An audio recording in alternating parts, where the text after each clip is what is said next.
goddess Naruto turned into a weapon. The lie you believed. You think Amaterasu is just a black flame. Itachi Uchiha summons in Naruto. She's not. Amaterasu is the single most important deity in all of Japanese mythology. Not a weapon, not a jutsu, the sun itself. And the myth about her isn't small. It's the story of the one time the sun actually disappeared and the entire world went dark because of a family argument. This is not anime. This is the founding myth of Japan's imperial family, recorded in the country's oldest sacred texts. And once you know the real story, Itachi's version is going to feel almost small. The goddess every emperor claimed, not a myth, a bloodline. In Japan's oldest surviving texts, the Kojiki and Nihon Shoki, both written in the early 700s AD, Amaterasu is described as the supreme deity of the Shinto pantheon, the goddess of the sun. And here's the part most anime fans never learn. Japan's imperial family has claimed direct descent from her for over 1,000 years. Not symbolically, literally, historical emperors were considered. Her direct bloodline, which made Amaterasu not just a myth people told, but the reason an entire nation's rulers were considered legitimate at all. This is the deity Naruto turned into, a technique that burns anything it touches until it turns to ash. The real Amaterasu didn't destroy the world. She once left it in darkness simply by walking away. Part 3. The day the sun hid. The cave that almost ended everything. Amaterasu had a brother, Susanoo, god of storms and the sea. Susanoo was reckless, where Amaterasu represented order. Susanoo represented chaos. The myths describe him behaving destructively in his sister's domain, disrupting sacred rice fields, defiling ceremonial halls, frightening her attendants so badly that the myths describe one of them dying from the shock.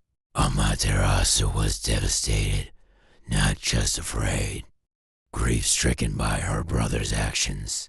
So she did something no one expected. She retreated into a cave called Amanoiwado, the heavenly rock cave, and sealed the entrance behind her. And the sun goddess disappearing meant exactly what you'd expect. The world went completely dark. Not night, endless darkness. Crops failed. Evil spirits, the myths say, grew bold in the absence of light. The other gods realized if she didn't come out, the world as they knew it was simply over. Part 4. The trick that saved the world. How do you lure back the sun? 800 gods, the myth says, gathered outside the cave. They needed a plan. They hung a large bronze mirror on a tray outside the cave entrance. They performed music and dance, loud, joyful, and strange enough to draw attention.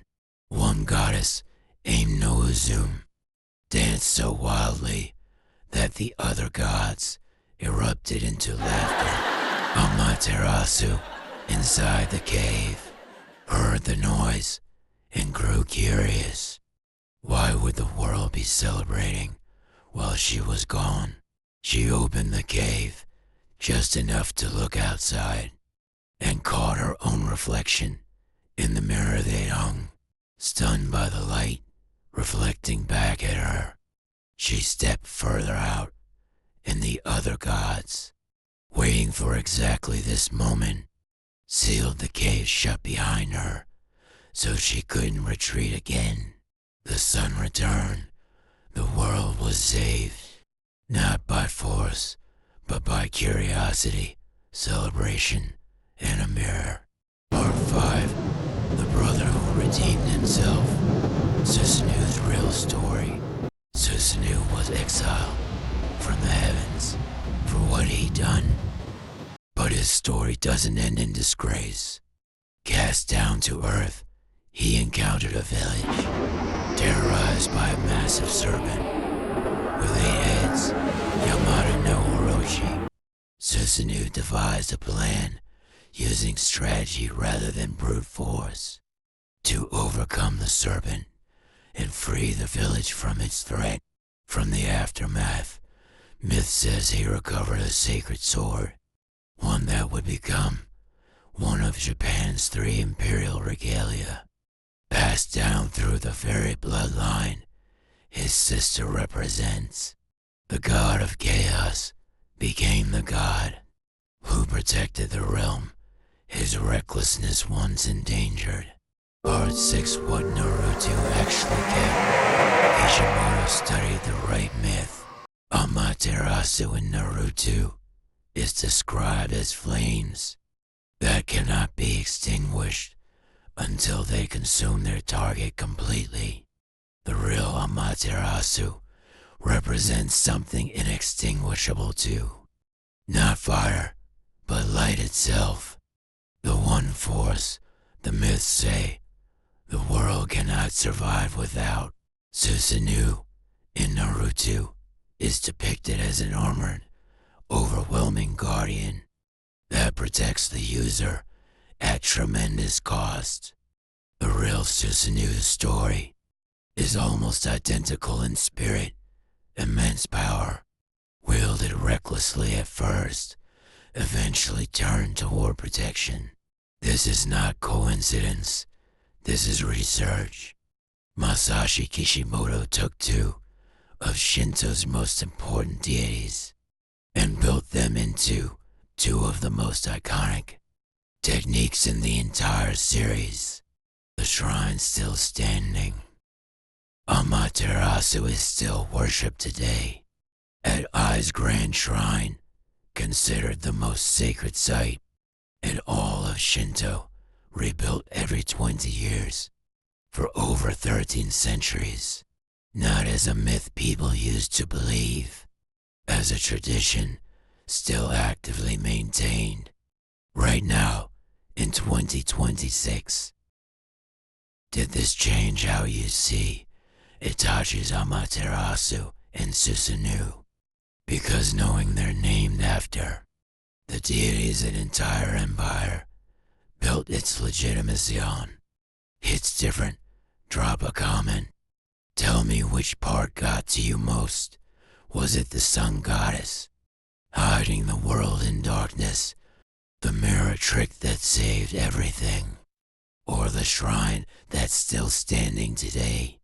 Subscribe. Every video on this channel is exactly like this. Real history and mythology behind stories you thought were fiction.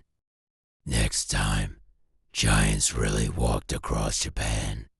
According to legend, Attack on Titan never credits them. See you then.